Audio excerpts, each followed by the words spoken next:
عسلامة ومرحبا بكم في قناتكم تونسية في اسبانيا كويزين ام محمد. ونبداو الفيديو متاعنا بالصلاة على النبي. اللهم صل وسلم وبارك على سيدنا محمد وعلى اله وصحبه اجمعين. رجعت لكم بفيديو جديد اليوم باش نعملوا مع بعضنا كعيبات سوفلي بعجينة قطنية اكثر من رائعة بحشوتين مختلفين، ان شاء الله يعجبوا الكبار والصغار. اول حاجة بديت بها حطيت في البول متاع العجين 200 ملل حليب دافي و200 ملل كذلك ماء دافي. ضفت عليهم 10 جرامات من الخميرة الفورية ولا خميرة الخبز، زدت عليهم نص مغرفة من خميرة الحلويات، وباش نزيد عليهم مغرفة صغيرة سكر. نخلطهم كلهم مع بعضهم باش نضيف عليهم 850 جرام فرينة بيضة متعددة الاستعمالات، يعني العادي دقيق الأبيض العادي اللي نستعملوه. هوني باش نضيف عليهم أبيض بيضة ونخليو الاصفر نستحفظوا بيه باش من بعد ندهنوا بيه كعبات السوفلي متاعنا.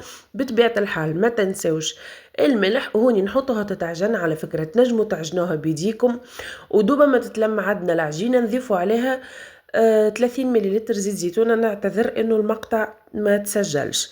نخليو العجينه متاعنا تتخمر لين يتضاعف الحجم متاعها. هوني باش نحضروا الحشوه الاولى اللي هي باش نعملوها بالدجاج.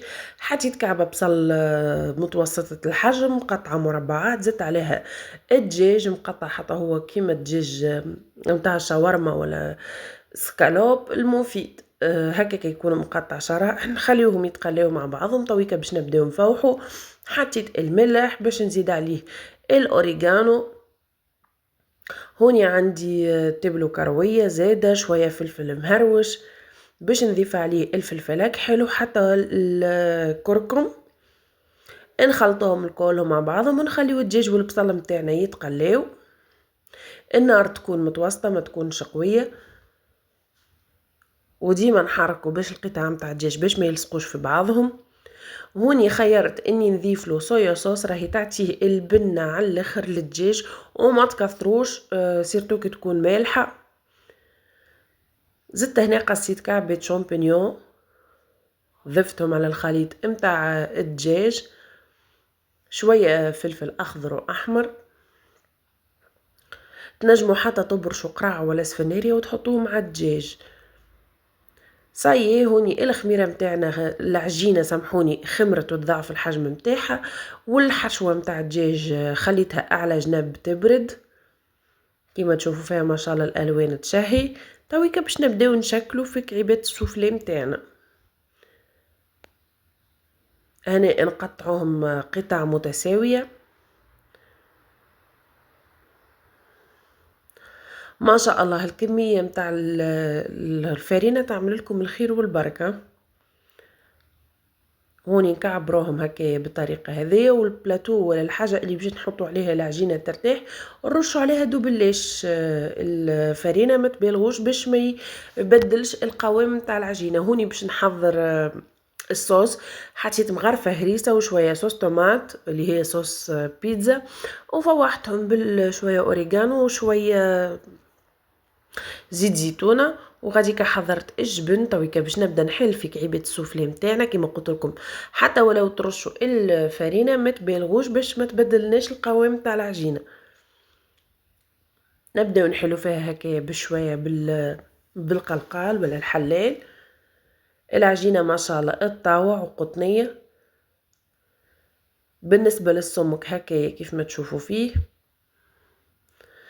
اول حاجه نعملوها ندهنوا السوفلي متاعنا بهذيك الصوص اللي حضرناه اللي متكونه من صوص بيتزا وهريسه. والهريسه بطبيعه اختياريه، تنجموا تحطوها تنجموا تستغنيو عليها. ونحطوا من حشوه الدجاج والخضره بطبيعه الحال نشخشخوها بالجبن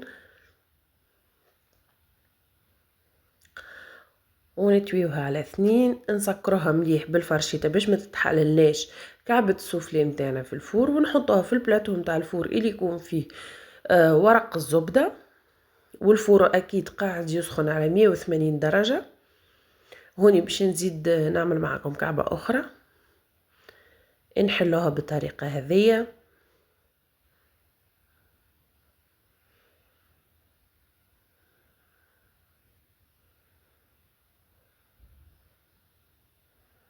وكالعاده ندهنوها بهذاك الخليط متاع صوص طوماط ولا هريسه اللي سبق وعملناه. نحطوا الحشوة متاع الدجاج. وعلى فكرة اللي يحب يعملها صوص طماط بركة تنجم، واللي تحب تحط هريسة بركة كيف كيف تنجم، لكم حرية الاختيار. ونحطوا الجبن كالعادة ونسكروها بنفس الطريقة ونحطوها في الفور او نحطوها في البلاتو متاع الفور. وهوني جبت هذاك اصفر العظمة اللي خليناه من الاول، زدت عليه شوية حليب وندهن كعيبات السوفلي متاعي وندخلهم الفرن مسخن مسبقا على 180 درجة، يبقوا ما بين 20 و 25 دقيقة يعني حتى لين يتيبوا يتحمروا مليح. وبطبيعة الحال النار تكون تشعل من فوق ومن اللوطة. هوني زيت زينتهم بكعبة سينوج. وهوني من المستحسن اذا باش تعملوا زوز حشوات مختلفين كل واحدة تزينوها بنوع حبوب مختلف. مثال هذه عملتها بالسينوج، الاخرى باش نعملها باش نزينها بالجلجلان. هوني باش نعملوا مع بعضنا السوفلي بحشوة الطن والجبن كالعادة. نحل العجينة متاعي وديما هذوك القرص متاع العجينة الاخرين تغطيوهم باش ما يشيحوش. نحلوها بالطريقة هذه. نحطوا الصوص متاع الطماط والهريسة ونحطوا الثوم والحشو ما يوصلش للجناب باش ما يخرج لناش في الفور. هوني حطيت عليه شويه بصل مقطع شرائح حكايه واكيد الجبن ونتويوها بالطريقه هذه ونسكروه.